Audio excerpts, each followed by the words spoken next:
आज आम देखा छतु पणस आलू तरकारी।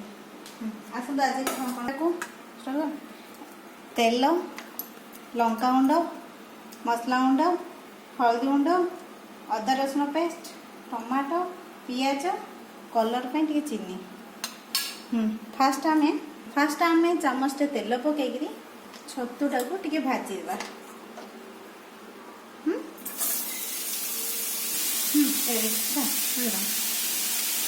तापर एपटे कड़े आउ गोटे कड़े बसईकरी तेल 3 चम्मच पकईकी फास्ट चीनी पकेगा कलर पे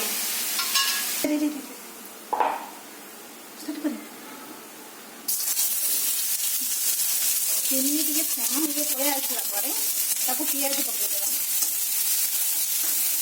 पियाज ब्राउन है पर्यंत भाजवा।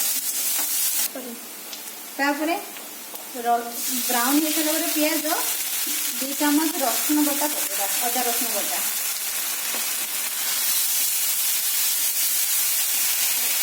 छतुटा पानी सुखीगला भाजी होपर तरकारी पकेगा। छतुटा पानी हो गला बंद करदेबा। तापर ये टमाटो पकेगा।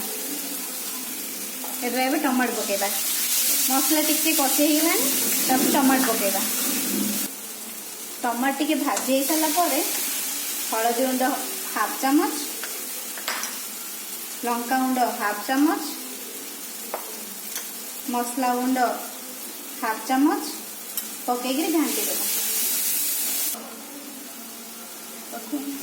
मसला कषी हो गला आम ए पकेबा आलू सीजा आलू सीजा और पणस सीजा आपको कुकर रे पणस को आलू गोटे पीस सीझे देवे रखिथे काटिकी। छतु